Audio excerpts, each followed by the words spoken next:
시청자 여러분 안녕하십니까? 불만제로 디마켓 권다영입니다. 뉴욕이 잠깐 기침하면 우리 시장은 콧물 흘린다고 하죠. 오늘도 우리 시장, 양대 시장 모두 뉴욕 시장을 따라서 좀 하락하는 하루였습니다. 양대 시장 외국인이 전일 샀던 물량 그대로 좀 내놓는 모습이었어요. 양대 시장, 코스피 시장에선 4천억 원, 코스닥에선 1,000억 원 넘게 매도하면서 마감이 지었습니다. 이 와중에 에코프로 좀 실적이 나왔어요. 장중에 실적에 대한 기대였을까요? 이렇게 밀리는 시장 속에서도 에코프로 BM이 좀 힘을 내는 하루였습니다. 여기에 오후에 기후 대응댐 후보지를 발표한다라는 이야기가 나오면서 자원개발이라든지 이런 종목들이 좀 튀어올랐고 상대적으로 좀 가벼운 뉴스 플레이를 할 수 있는 종목들이 튀는 하루였습니다. 하락 종목수 살펴보니까요. 1,800개입니다. 오늘 오른 종목이 없다라고 보시면 될 것 같아요. 이런 시장 속에서 이렇게 하락할 때 사람은 참 매수를 하고 싶죠. 어떤 종목들 매수하면 좋을지 저희와 함께 이야기 나눠보시면 좋을 것 같습니다. 시청자 이벤트 계속하고 있습니다. 하단으로 나가는 번호로 지금 화면을 사진 찍거나 캡처하셔서 보내주시면 추첨을 통해서 선물도 보내드리니까요. 많은 참여 부탁드리도록 하겠습니다. 그럼 불만제로 디마켓 지금 출발합니다.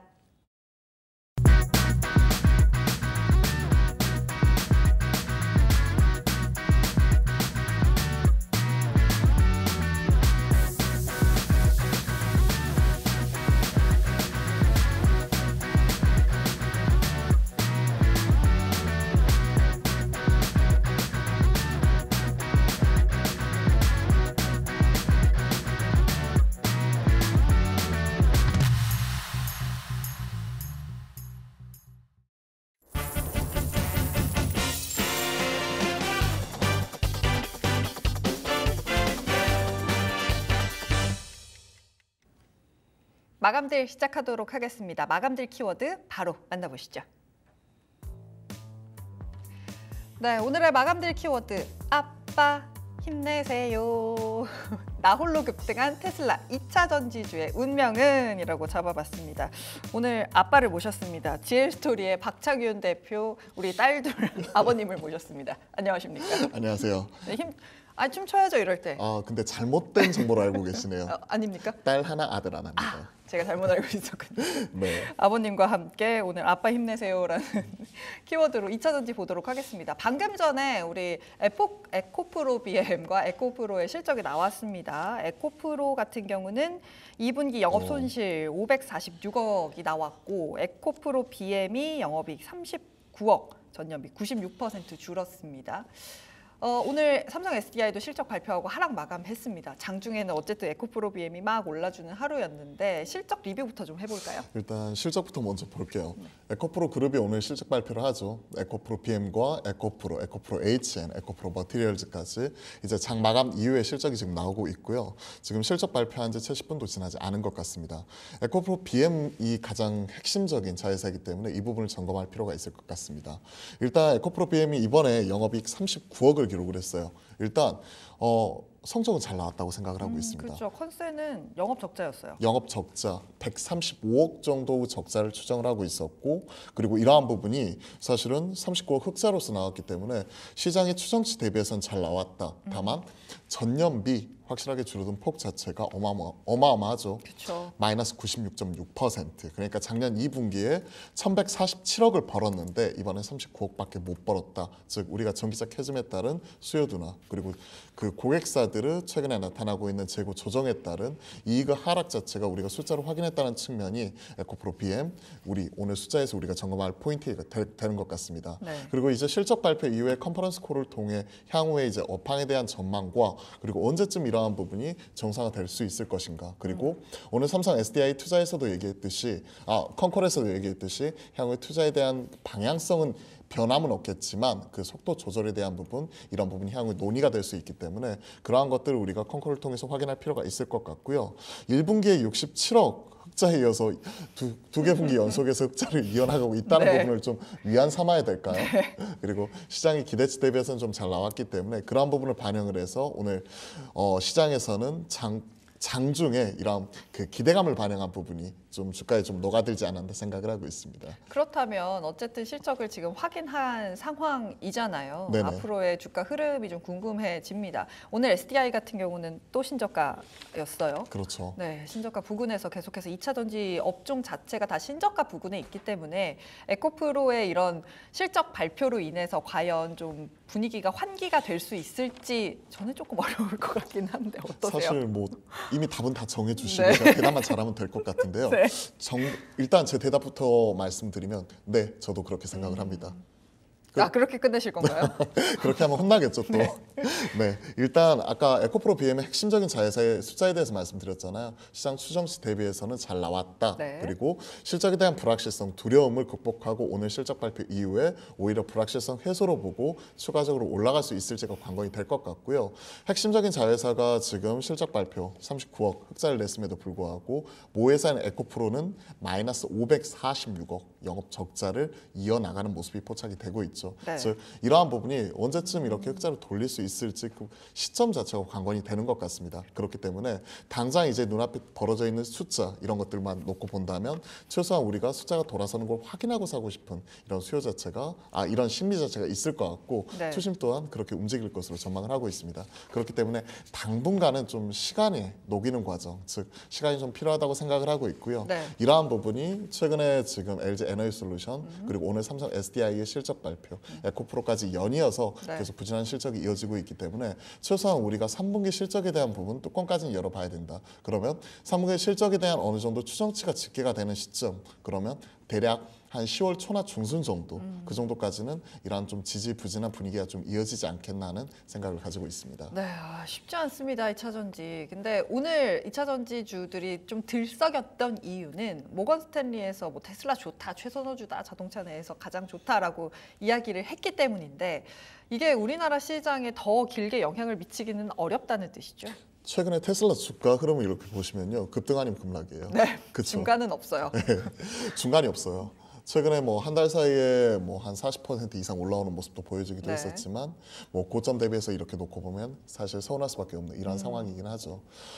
최근 그 테슬라 관련된 주가 이런 부분을 체크를 하다 보면 사실 그냥 널뛰다 보니까 꼭 정신병 걸리는 것처럼 급등 아니면 급락 이런 것들이 계속 되풀이되고 있잖아요. 참 주식 투자하기 어렵다 다시 한번 느끼게 됩니다.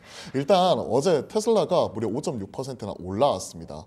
모건 스탠리에서는 테슬라를 자동차 섹터에서 최선호주로 발표를 했었죠. 기존의 최선호주가 어디였는지 아세요? 기존 최선호주 어디였어요? GM. 아, 근데 GM이 지난주에 실적 발표를 하고 나서 하루 만에 마이너스 18%나 급락을 해버렸죠. 그렇기 때문에 1등이 물러나고 그 빈자리를 테슬라가 채웠지만 네.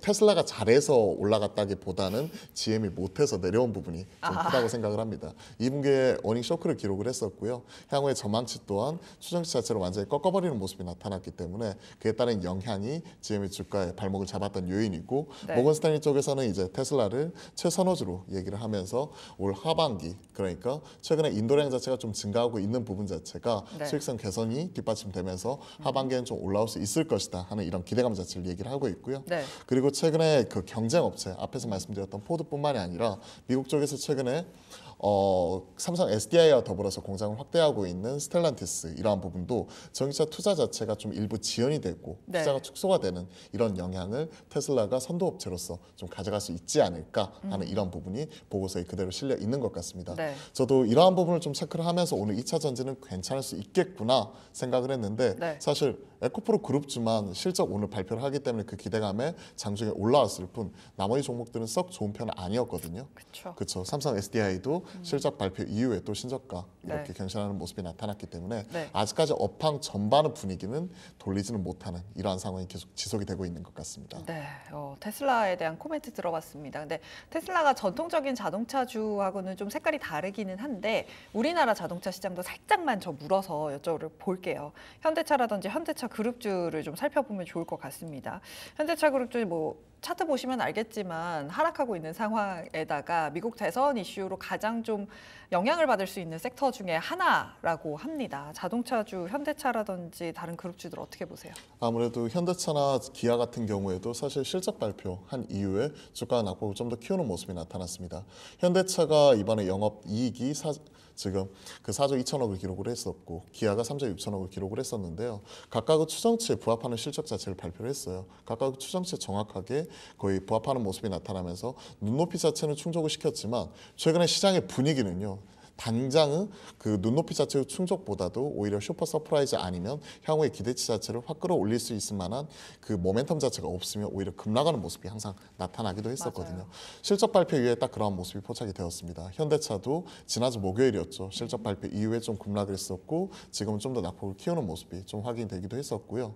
반면에 같은 날 발표했었던 현대글로비스는 그 다음날 목표가 상향 리포트가 나오면서 좀 올라가는 흐름이 나타났기 때문에 그룹사 안에서도 확실하게 숫자로 차별화되는 모습이 포착이 되었고요. 금요일날 실적 발표했던 기아 또한 3조 6천억 호실적을 발표했음에도 불구하고 어느 정도 우리가 기대했던 것 자체의 눈높이가 너무 높았던 때문일까요? 그 이후에 좀 낙폭을 키우는 모습이 나타났습니다. 네. 말씀해 주셨던 대로 아무래도 미국 대선에 따른 불확실성이 그대로 반영이 되는 것 같아요. 최근에 이제 트럼프 vs 해리스 이런 서로 간에 치고받는 가운데 정책 트레이딩, 정책 모멘텀으로 인해 관련된 섹터 주가가 크게 흔들리는 모습인데 네. 특히나 이제 앞에서 우리가 점검했었던 2차 전지와 더불어 이런 자동차는 최근에 이제 하이브리드카, 2차 전지 이런 부분과 더불어 특히나 IRA 세제 법안은 이런 보조금에 민감할 수밖에 없는 이러한 상황입니다. 그렇죠. 그렇기 때문에 이제 미국 쪽에서 지금 서둘러서 공장을 짓고 있는 모습이 우리가 확인을 하고 있는 거죠. 네. 현대차도 마찬가지입니다. 최근에 인도 법인 상장에 따른 추가적으로 3조 원 자금이 들어오는 부분이고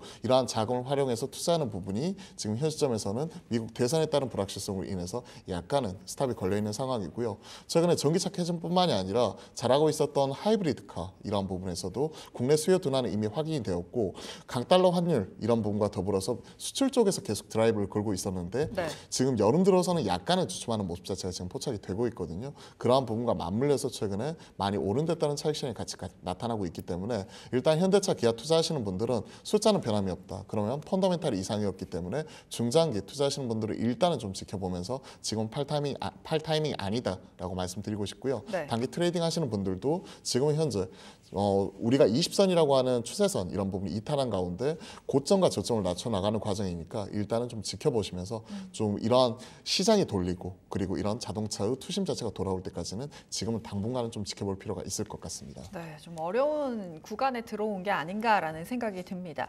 2차 전지 이야기 나눠보고 있습니다. 2차 전지주들 사실 매수하고 지금 포트에 들고 계신 분들 정말 답답하실 거예요. 오를만 하나? 뉴스가 좋은가 싶다가도 계속해서 힘을 내지 못하고 있는 주가 상황이기 때문에 투자 전략적인 부분에서 전략을 잘 짜야 할 것 같습니다.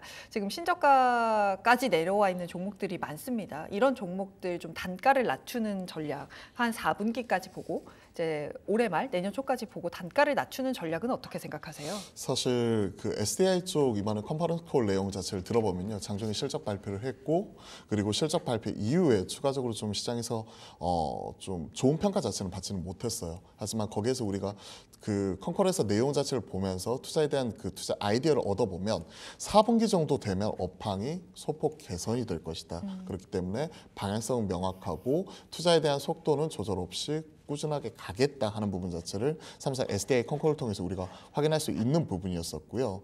그리고 최근에 이제 그 차기 2차 전지에 있어서 뭐 전고체 배터리 같은 이런 차기 이런 투자에 대해서는 적극적으로 이제 집행을 하겠다, 진행을 하겠다 하는 부분에 대해서 얘기를 했던 만큼 네. 지금 2차 전지 전반적으로 지금 업황에 대해서 무조건적인 물타기 하는 부분보다는 확실한 엣지가 있는 포인트가 있는 쪽에 줄을 서야 된다고 생각을 하고 있습니다. 즉 앞에서 말씀드렸던 대로 4분기 정도 돼야 업황 개선 이런 얘기를 하면 최소한 많은 사람들의 심리가 그럼 3분기까지는 안 좋기 때문에 오히려 3분기의 실적에서 좀 안 좋게 나오면 그걸 이용해 가지고 사가지고 4분기를 바라보자 이런 심리로 넘어갈 수가 있거든요. 그렇기 때문에 그 시점 자체를 제가 10월로 말씀드린 거고요. 3분기 실적에 대한 어느 정도 집계가 마무리되는 10월 초 중순 정도로 말씀을 드려본 거고 그러한 부분을 생각해 놓고 본다면 대장주 중심으로 체크를 해야 된다고 생각을 합니다. 네. 일단 또 10월 되면 또 대선 불확실성 있는 이런 배터리 셀 업체들 같은 경우는 또 크게 흔들릴 수가 있거든요. 네. 그러니까 오히려 그때 가서는 차라리 소재 업체 중에서 네. 앞에서 우리가 점검을 했었던 네. 에코프로 쪽, 에코프로 BM이나 LNF 같은 이런 종목들을 체크를 해보고요. 네. 앞에서 전고체 배터리, 네. 특히 이쪽에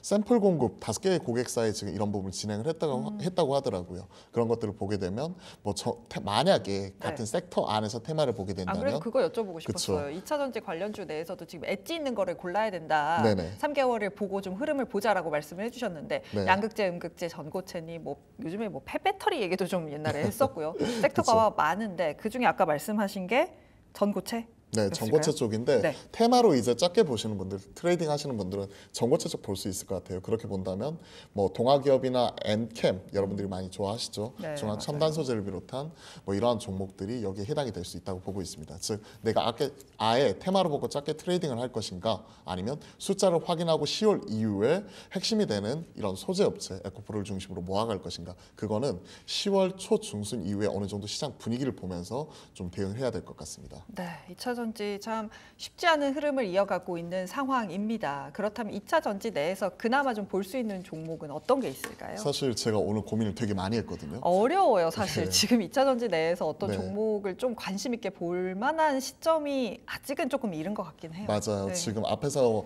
그 시기에 대해서도 10월이라고 말씀드렸지만 그때 가서 만약에 또 3월 달에 3분기 실적이 깨져버리고 4분기가 아니라 내년 상반기 이후를 봐야 된다. 그러면 투자하는 시점 자체가 좀 더 늦춰질 수 있는 거거든요. 그러한 측면에서 제가 오늘 좀 가지고 나온 종목은 이녹스라는 종목입니다. 아, 사실 뭐 이녹스가 지금 하고 있는 그 사업 자체는 이녹스 그룹이 이녹스 첨단 소재, 즉 OLED 쪽 봉지재를 하고 있는 부분이고, 네. 또 이녹스 에코엠, 이녹스 리튬을 통해 이런 2차 전지 소재 관련된 수직 계열화를 하는 부분에 있어서 소재 관련된 부분 자체를 앞단에 집어넣는 기업이거든요. 그러한 측면에서 오늘 이녹스를 가져왔는데 약간의 투자 포인트는 다를 수가 있습니다. 이녹스가 가지고 있는 지분 가치에 주목을 하자. 첫 번째, 저평가되어 있다는 부분을 먼저 말씀을 드려보고 싶어요. 네. 일단 이녹스 첨단 소재 지분을 24.2% 보유하고 있는데 지금 시총이 6,100억입니다. 그리고 이녹스 에코엠이 올 하반기에 지금 상장 청구 심사는 이미 들어가 있고요. 올해 11월, 12월 달에 들어올 걸로 추정이 되고 있는데 50% 지분을 가지고 있는 부분이 3천억 밸류로 지금 평가가 되고 있거든요. 그럼 여기에서 1,500억 이상이고, 이녹스 리튬 또한 지금 5월 28일 날 1,500억 밸류로 성공적으로 300억 펀딩을 마무리를 했기 때문에 이러한 것들을 이제 종합적으로 고려해 보았었을 때 최소한 여기서 보았을 때 전 3천억 이상은 지금 그 평가를 받아야 된다고 생각을 하거든요. 네. 근데 오늘 이녹스 이 시가총액을 보시면요, 1,602억에 불과합니다. 그렇기 때문에 저는 여기서 못해도 50% 이상 욕심을 부리자면 한 100%까지 좀 업사이드를 바라보면서 네. 가치주식 컨셉으로 일단 접근을 하자. 이게 첫 번째이고요. 두 번째는 앞에서 힌트를 드렸는데 이녹스 에코엠이라는, 그러니까 최근에 대주전자재료가 그래도 시장에서 잘 나가는 이유가 이에 따른 실리콘 첨가제잖아요. 음극재에 들어가는 실리콘 첨가제. 그 부분을 그 원 소재를 지금 납품을 하는 기업입니다. 네. 일본의 파나소닉을 타고 이제 테슬라 쪽에 들어가는 부분인데 최근에 이제 공장 증설 이런 부분도 진행을 하고 있고, 그리고 올 하반기 11월, 12월 정도라면 이에 따른 상장 모멘텀 자체가 충분히 있기 때문에 현 시점 이제 7월이 끝나고 8월 넘어가는 시점에서는 우리가 충분히 분기 뭐 한 3, 4개월 정도는 충분히 가져갈 수 있겠다는 측면에서 오늘 이녹스 준비를 해봤습니다. 네. 일단 이녹스에 대해서 이제 가격적인 부분 같이 말씀드리자면 네. 최근에 계속해서 우하향하는 모습이 2차 전지 공통적으로 같이 나타나고 있는 것 같아요. 지금 보시면 아시겠지만 거의 전저점 부분까지 지금 내려오는 모습이 포착이 되었고요. 쉽지 않아요. 지난 4월 달에 기록했었던 16,350원 이런 부분인데 17,000원 언더라면 전 충분히 사볼 수 있지 않을까. 지금 오늘이 17,070원이니까 네. 일단은 매수가는 현재가 부분, 시가 부분에서 매수 이렇게 말씀을 드려보고 싶고요. 네. 그리고 이번에 그러니까 6월 달에 기록했었던 고점이 25,000원 선이기 때문에 네. 전고점까지 짧은 트레이딩 바이 관점에서 좀 말씀드려보고, 네. 손절가는 이제 좀 타이트하게 말씀드려야 될 것 같아요. 맞아요. 손절 라인 자체는 16,000원 정도로 이번에 4월 달에 기록했었던 저점을 만약에 깨고 밑으로 내려간다. 그럼 손절 라인 같이 말씀드리니까 목표가 25,000원, 손절가 16,000원, 그리고 현재 시가대요. 이렇게 말씀드려보겠습니다. 네, 이녹스 그룹 지주사라는 단어에 저도 눈이 확 가더라고요. 아무래도 뭐 지주사라든지 가치주에 대한 관심이 좀 있는 상황이기 때문에 잘 지켜보시면 좋을 것 같습니다. 지금까지 GL스토리의 박창윤 대표였습니다. 오늘 말씀 잘 들었습니다. 네, 감사합니다. 네, 오늘 급등락 종목 황윤기 캐스터가 준비했습니다. 안녕하세요. 마감대 급등락 오늘의 황윤기 캐스터입니다. 자, 오늘 시장 양지수 하락 마감을 해줬습니다. 특히 코스피가 외국인과 기관의 매도세에 하락 출발해서 낙폭을 키워나갔습니다. 자, 그럼 이 같은 시장 안에서 급등했던 종목 그리고 급락했던 종목들은 어떤 것들이 있는지 하나씩 살펴보도록 하겠습니다. 가장 먼저 5위 종목 올라와 있습니다. 자, 오늘 5위 KCTC 올라와 있습니다. 이 TMF 사태의 쿠팡 수혜주로 부각을 받으면서 지난주에 상한가를 갔던 종목이죠. 오늘도 이렇게 5위에 오르게 됐는데요. 3거래일째 상승하고 있고 오늘 상승하면서 52주 최고가 찍고 있습니다. 오늘도 TMF 사태로 이 쿠팡이 반사이익을 얻을 것이나 기대감이 들어온 것으로 보이고요. KCTC 쿠팡과 물류창고 업무를 제휴를 하고 있어서 대표적인 쿠팡 관련주로 꼽힙니다. 이어서 4위 종목도 함께 살펴보시죠. 자, 오늘 4위 종목 오브젠 올라와 있습니다. AA 마케팅 솔루션 기업 오브젠인데요. 운영 자금 조달을 위해서 50억 원 규모의 제3자 배정 유상증자를 진행한다는 소식에 이렇게 10.80% 상승세를 보여주고 있습니다. 오브젠은 이번 유상증자를 통해서 안정적인 재무 구조는 물론 이 신제품과 신시장 진입을 통해서 성장을 견인하겠다고 밝혔습니다. 이어서 3위 종목도 함께 살펴보시죠. 자, 오늘 3위 종목은 SC 엔지니어링 올라와져 있네요. 장 초반에 비해서 마감으로 갈수록 오늘 계속해서 상승폭 키워나가는 그림 보여줬는데요. 역시나 3거래일째 상승해주고 있는 종목입니다. 외국인 쪽에서 수급이 좀 많이 들어왔고요. 지난주에 시가 하락에 따라서 전환사채 전환가액을 기존의 액수에서 하향 조정했다라고 공시한 바 있습니다. 또 이번 달에 SC 엔지니어링의 자회사 셀론텍이 중국 미용 성형 시장에 이어서 이 재생의료 시장까지 진출한다는 소식 알려왔습니다.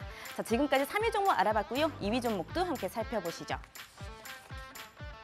자, 오늘 2위 종목은 옵티코어 올라와 있습니다. 3거래일째 상승 보여주고 있는 옵티코어인데요. 광통신 솔루션 전문기업 옵티코어, 인공지능 데이터 센터용 제품 개발을 성공적으로 완료했다는 소식 알려오면서 이렇게 29.92% 상한가 보여주는 모습입니다.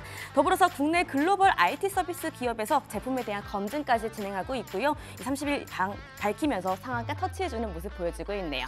자, 지금까지 2위 종목 알아봤고요. 대망의 1위 종목도 열려 있습니다. 자, 대망의 1위 종목 우원개발 올라와 있습니다. 우원개발은 현재 충주댐 건설공사에 참여한 이력이 있는데요. 오늘 환경부 기후대응댐 후보지 14곳 발표하면서 이렇게 상한가 터치해준 모습을 보여주고 있습니다. 이 우원개발 같은 경우에는 각종 댐 건설을 포함해서 토공산업을 주업하고 있는데 관련된 소식에 종합하면서 대망의 1위 오른 모습 포착할 수가 있겠습니다. 자, 이렇게 급등했던 종목 5가지 알아봤습니다. 다음으로는 급락하는 종목도 함께 알아보시죠. 자, 오늘 5위 가장 등락을 했던 종목은 효성 올라와 있습니다. 2분기에 영업이익 64% 증가했다고 실적 발표를 했지만 지주사 인적 분할 등의 이슈가 오늘 영향을 크게 받은 것으로 보입니다. 9.21% 하락 마감한 모습 보여주고 있습니다. 자, 다음으로 4위 종목도 함께 살펴보시죠. 자, 4위 종목으로는 YC 올라와 있습니다. 오늘 HBM 검사 장비주 관련해서 굉장히 많이 떨어진 모습 오늘 시장에서 포착해 줄 수가 있었는데요. 전거래일에 이 삼성전자와 관련해서 상승이 나왔지만 오늘 큰 폭으로 조정을 받은 모습입니다. 9.64% 하락 마감을 했고요. 전반적으로 부진했던 반도체 시장, 특히 미증시에서 필라델피아 반도체 지수가 많이 떨어지면서 관련돼서 크게 하락한 모습 보여줄 수가 있었습니다. 자, 이렇게 4위 종목까지 알아봤고요. 3위 종목도 함께 보실까요? 자, 3위 종목으로는 SNS텍 올라와 있습니다. 지금 4거래일째 하락을 보여주고 있는데요. 10.86% 하락 마감한 모습 보여주고 있습니다.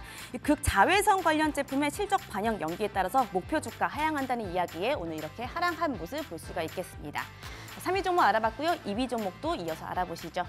자, 오늘 2위 종목은 바이오니아 나와 있습니다. 이 바이오니아 역시나 연 이틀 하락을 보여주고 있습니다. 14.78% 하락 마감 보여주고 있는데요. 2분기 영업 손실의 적자를 알려오면서 이 공시의 가치 투심이 굉장히 많이 약화된 것으로 보입니다. 바이오니아 14.78% 하락 마감 볼 수가 있겠습니다. 다음으로 마지막 1위 종목 함께 살펴보실까요? 오늘 가장 많이 떨어진 종목으로 HS 효성 올라와 있습니다. 인적 분할을 한 이후 지금 재상장한 효성인데요. 거래 첫날 하한가까지 기록한 데 이어서 오늘도 24.46% 보여주고 있는 모습입니다. 연이틀 약세 보여주고 있는 HS 효성입니다. 자, 오늘 이렇게 급락했던 종목, 급등했던 종목 5가지 알아봤습니다. 자, 그리고요, 저희 시청자 이벤트 계속해서 진행을 하고 있습니다. 샵 9083으로 이렇게 문자 보내주시고요. 시청하고 계신 화면과 함께 응원 메시지 보내주고 계시면 푸짐한 선물들 같이 드리고 있으니까 많이 참여 부탁드리도록 하겠습니다. 그럼 남은 시간도 저희 불만제로 디마켓과 함께 해주시죠.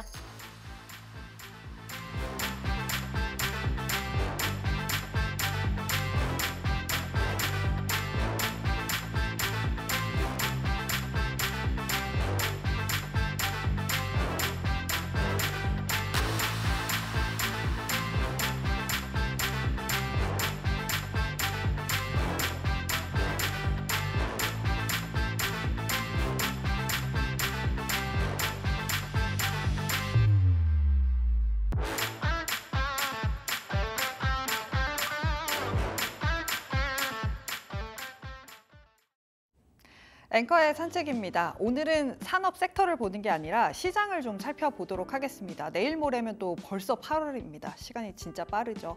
8월장 증권사들에서는 어떻게 보고 있는지 살펴보도록 하겠습니다. 첫 번째로는 미래에셋에서 나온 리포트 살펴보죠.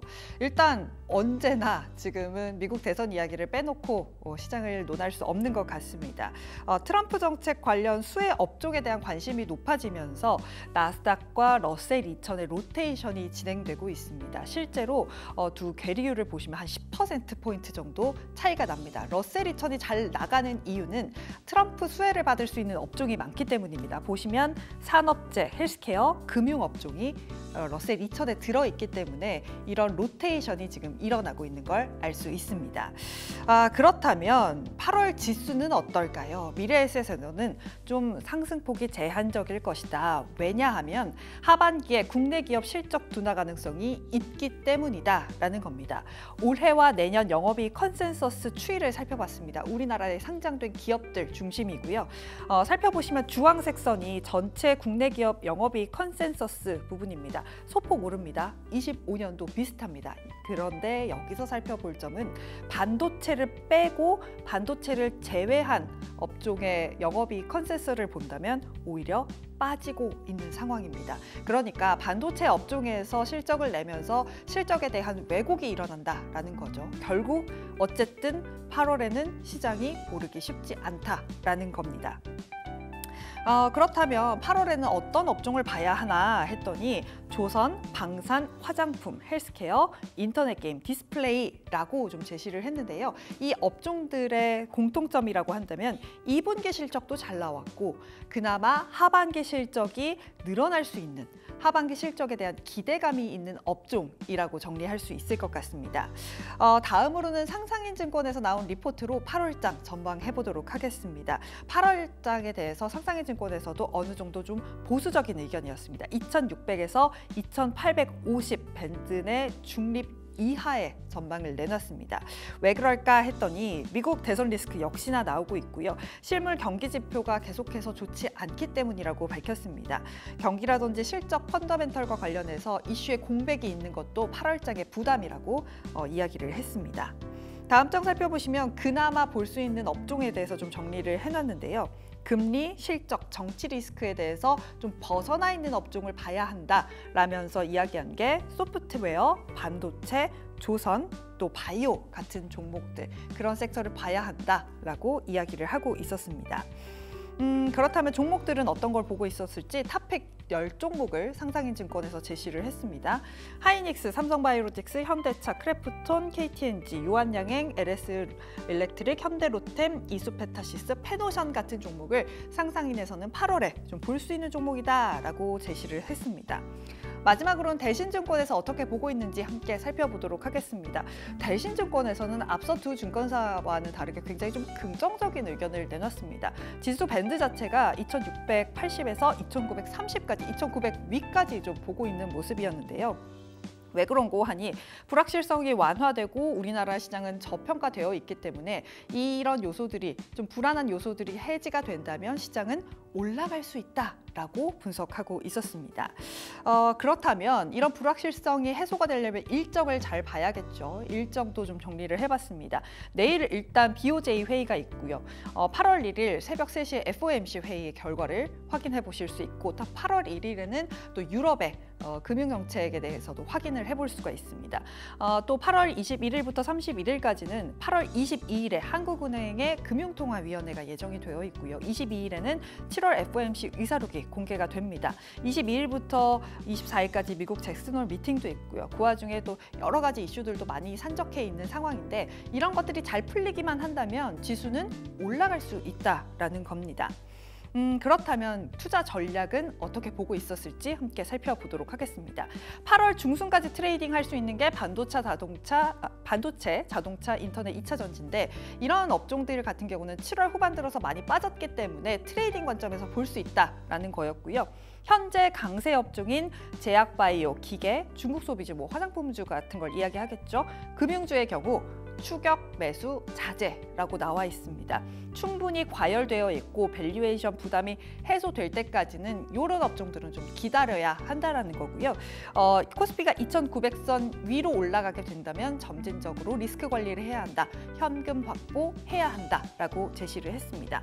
그렇다면 종목들은 어떤 것들이 있을지 보도록 하겠습니다. 단기 트레이딩으로는 뭐 HM의 페노션, 뭐 기아라든지 SL 같은 종목들이 있었고요. 롯데케미칼이나 코롱인더 같은 종목들 이야기를 했습니다. 2분기에 변동성이 있을 때 이 변동성을 이용해서 비중을 확대해야 하는 섹터들도 이야기를 했는데요. 삼성전자와 SK하이닉스, HD현대중공업, 또 LNF라든지 금융주들, KB금융, 삼성생명 같은 종목들을 이야기했습니다. 바이오주 중에서는 삼성바이오로직스나 유한양행 같은 종목들을 이야기했네요. 증권사별로 좀 뷰는 다릅니다만 섹터에 대해서는 비슷한 의견을 갖고 있는 걸 확인해 보실 수 있을 겁니다. 이와 같은 종목들 관심 종목에 잘 넣어두시고 대응해 보시면 좋을 것 같습니다. 지금까지 8월장 전망해봤습니다.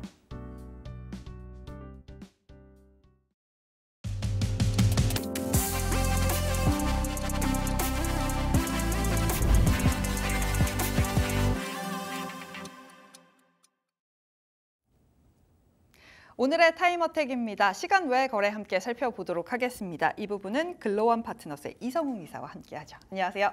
네, 안녕하세요. 네, 오늘 지금 뭐 마감하고 나서 여러 가지 실적들 냈고 또 마감하고 오후에 뭐 자원 개발이라든지 네. 시멘트 관련된 종목들이 올라주는 모습이었습니다. 시간외에서도 이런 종목들 좀 움직이고 있나요? 어떤가요?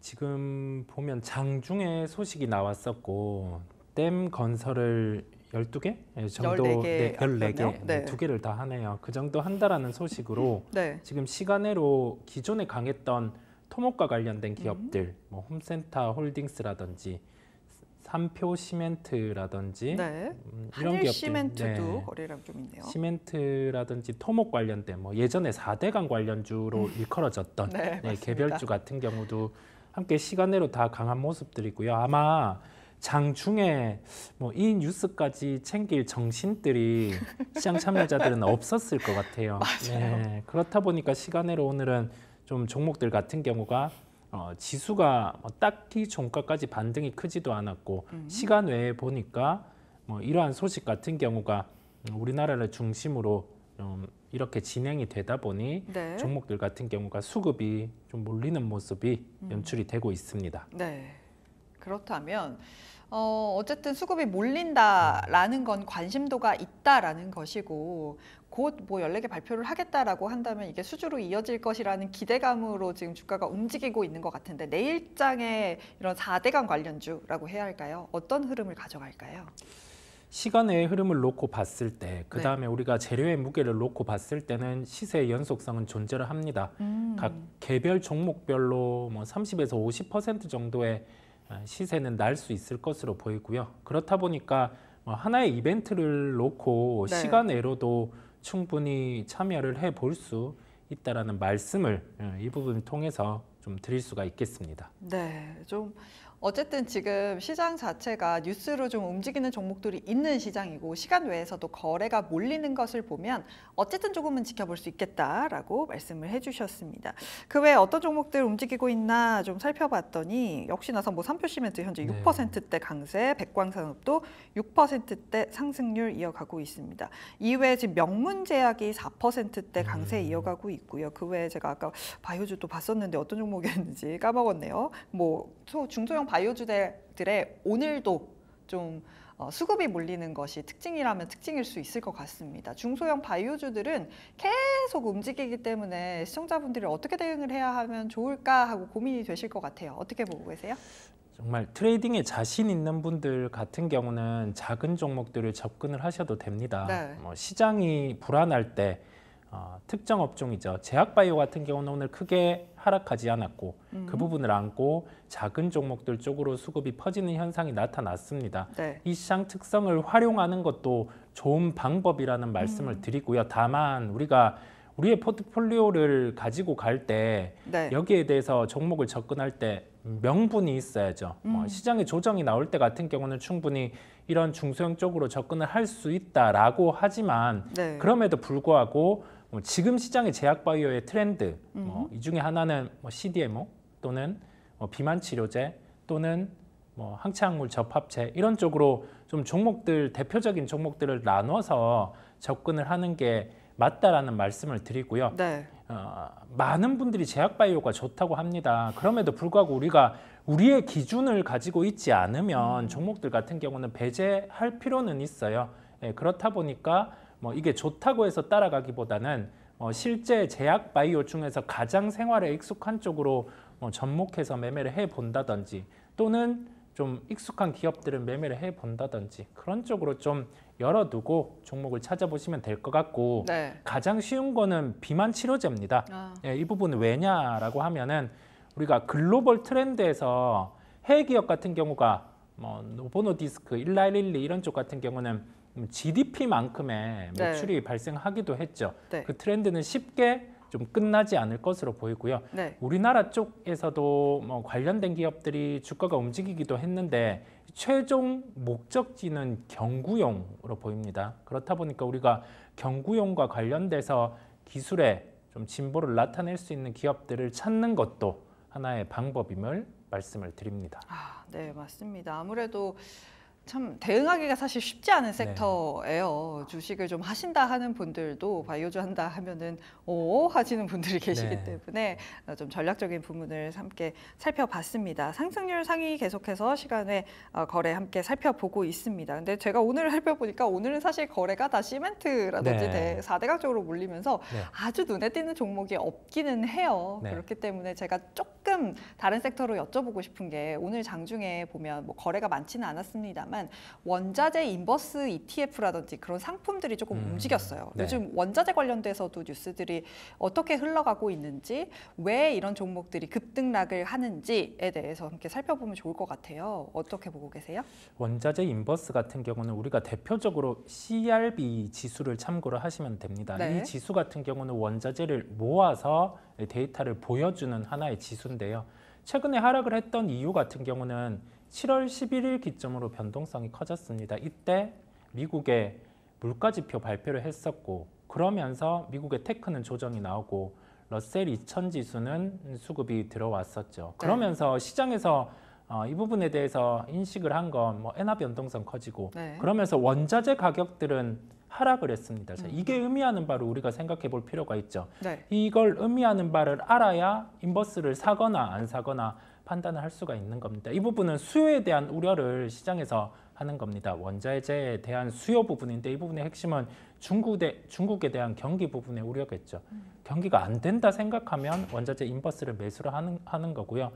경기가 그래도 여기에서 살아날 수 있다 생각하면 인버스는 배제하는 게 맞겠죠. 그런데 지금 같은 경우 원자재 흐름 같은 경우가 하락에 대한 8분 응선은 지나왔죠. 그렇다 보니까 원자재 인버스에 대한 접근은 지양을 하시는 게 지양입니다. 지양을 하시는 게 낫다는 말씀을 드립니다. 확실히 뭐 ETN이나 ETF 같은 경우는 한번 잘못 사면 사실 이것도 좀 대응이 쉽지 않은 섹터이기 때문에 잘 살펴보셔야 할 것 같습니다. 지금까지 글로원 파트너스의 이성웅 이사와 함께했습니다. 오늘 이야기 잘 들었습니다. 네, 감사합니다.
내일의 장바구니 시작해 보도록 하겠습니다. 위즈웨이브의 이권희 대표와 함께하죠. 안녕하세요. 네, 안녕하세요. 네, 오늘은 또 어떤 섹터를 가져오셨을지 지난주에 제가 너무 재밌게 집중해서 들었거든요.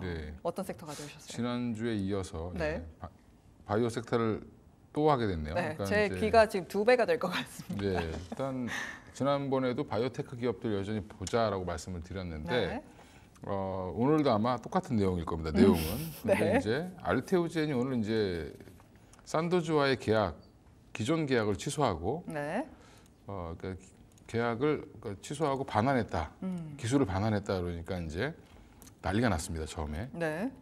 산도즈와 예전에 바이오시밀러 관련된 물질 이제 알트비에 대해서 이제 한마디로 히알루로디아제라는 이제 물질 네. S 제형에 들어가는 이제 물질이라고 보시면 되는데 그거 관련해서 예전에 계약을 체결했던 거를 취소했다 그러니까 갑자기 하락을 하다가 바로 공시가 나왔죠. 그거 취소하고 더 큰 계약을 맺었어. 네. 네. 그러니까 기존에 또 추가 계약을 맺기에는 애매하니까 네.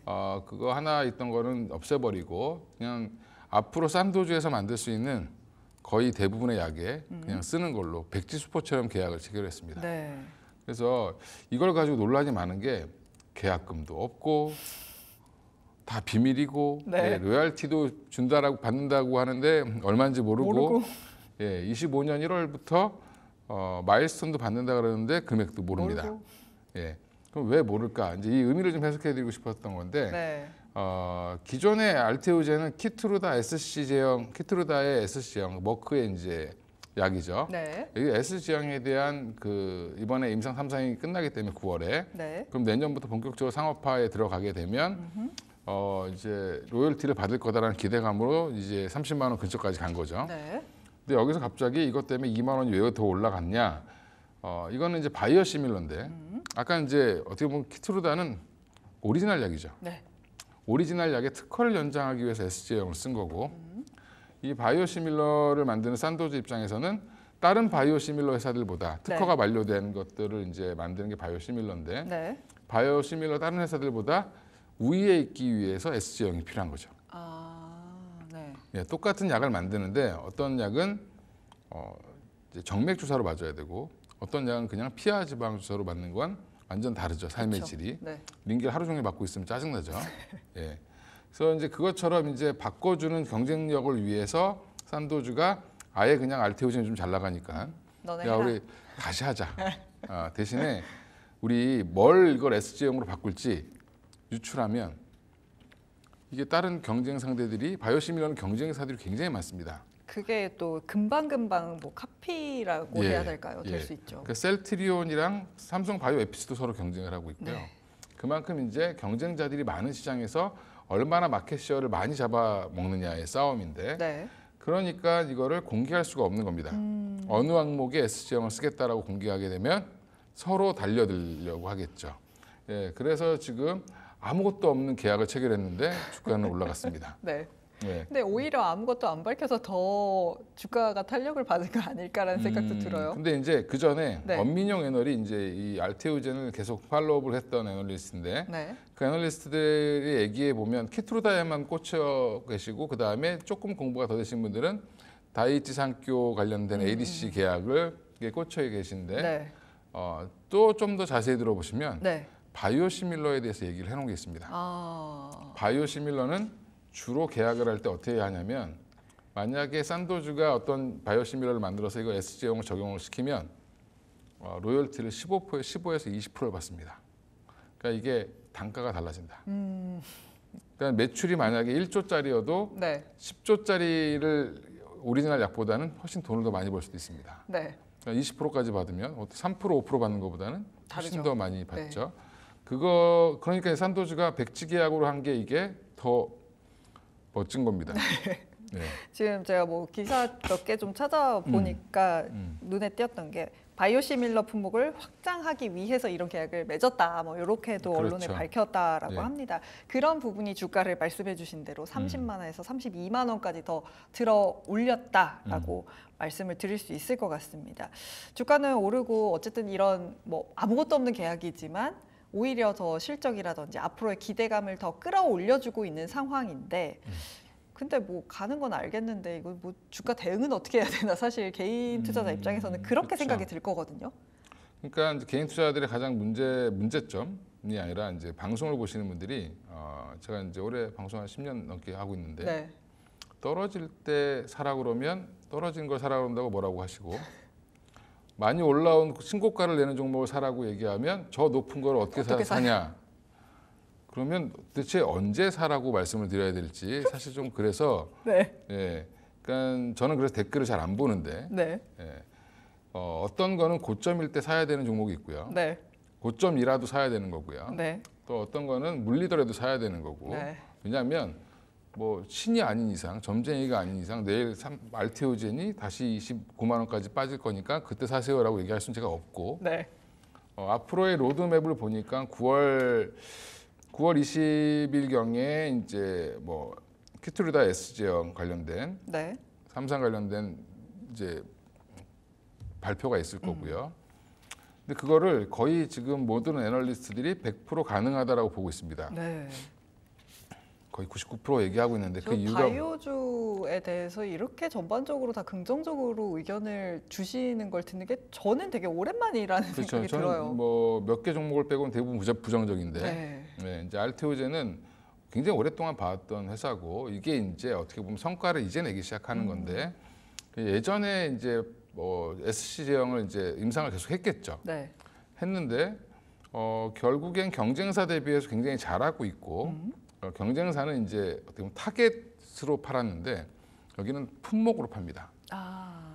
그래서 오히려 돈은 더 잘 봅니다. 아. 할로자임 뭐 관련돼서 네. 그러니까 경쟁사 대비해서. 근데 지금 보면 이게 키트루다 SC제형이 그때 발표가 되면 왜 이걸 100% 거의 확신하냐면 머크가 계속 얘기하고 다녀요. 아. 네, 근데 오늘 저녁에 또 실적 발표를 합니다. 머크가. 그럼 머크가 오늘 또 아마 기자들이 또 물어보겠죠. 그렇죠. 예, 그럼 또 언급이 나올 거고 그리고 앞으로 키트루다의 적용증이 지금 최근에 고용하면서 혈액암까지 또 넓혀졌고요. 그러면 똑같이 알테오젠 입장에서는 땡큐한 상황인 거죠. 네. 예, 거기에 지금 다이티상교 관련돼서도 지금 언제 나올지 모릅니다.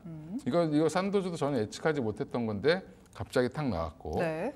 그다음에 뭐 일본 ADC 관련된 것도 조만간에 나올 건데 네. ADC 관련된 것도 결국에는 로열티를 한 3에서 5% 받을 텐데 그러면 결국엔 그것도 지금 키트루다만큼은 아니지만 키트루다의 한 4분의 1에서 한 절반 정도 가량 네. 되는 매출을 보이고 있기 때문에 그러면 앞으로 도대체 알테오젠은 얼마까지 가야 되냐? 예, 이런 문제가 나오죠. 네.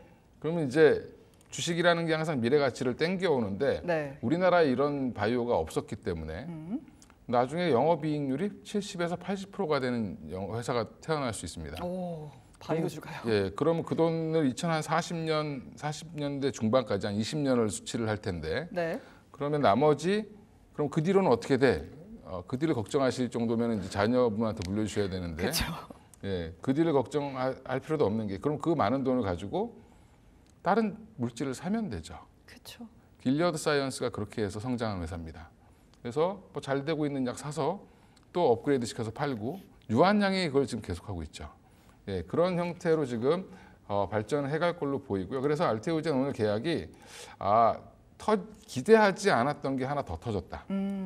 근데 바이오시밀러라고 무시하면 안 되는 이유가 네. 금액이 적더라도 로열티를 많이 받기 때문에 실질적으로 회사에서는 굉장히 효자 노릇을 할 수 있다 나중에. 그 부분을 지금 알고 산도주가 머리 좋게 미리 선수를 쳤다. 이렇게 생각하시면 네. 목표가를 어디까지 봐야 되냐, 지금이라도 사야 되냐. 저는 그냥 지금이라도 사야 된다고 얘기를 오. 지난주에도 사야 된다고 말씀드렸고 맞아요. 예, 이번 주에도 사야 된다고 말씀드리고 있는 거고요. 네. 이게 어디까지 흔들지 모르겠지만 결국에는 큰 그림을 보면 아직까지는 빠질 이유는 없다. 그러면 올해 하반기에 저는 이제 바이오 섹터를 굉장히 좋게 보고 있는데 네. 왜 일정이 많습니다. 지금 뭐 유한양행도 8월달에 일정이 있고 그다음에 뭐 오스코텍도 같이 이제 별책 부록으로 따라다니는 네. 친구죠. 네, 같이 이제 쌍으로 다니고 있고요. 또 지금 ABL 바이오 같은 경우라든지 리가켄 바이오도 굉장히 지금 플랫폼을 갖고 있는 회사들입니다. 네. ADC 관련된 플랫폼을 갖고 있고요. ABL 바이오는 이중항체 관련된 플랫폼도 갖고 있기 때문에 기존에 이제 기술 수출들을 많이 해놨습니다. 근데 이런 것들이 이제 하나 둘씩 이렇게 성과를 거둬서 수확을 하는 시기에 들어갔다라는 부분에서는 네. 지금 저는 이쪽에서 알테오젠, 제2의 알테오젠이 될 수 있는 거는 ABL 바이오나 리가켄 바이오 정도가 되지 않겠나. 이게 무슨 말이냐면 네. 기술만 있으면 여기도 팔 수 있고 저기도 팔 수 있는 겁니다. 네. 그렇다면 네. 일단 바이오주는 확실히 뭘 갖고 있느냐가 진짜 중요하다라는 게 느껴집니다. 그냥 제조업이 아니기 때문에 어떤 기술을 갖고 뭐 막말로 사실 뭐 기술 이전한다, 뭐 수출한다 하면은 뭐 상한가도 가는 종목들이 바이오기 때문에 지금 이런 말씀을 해주신 것 같아요.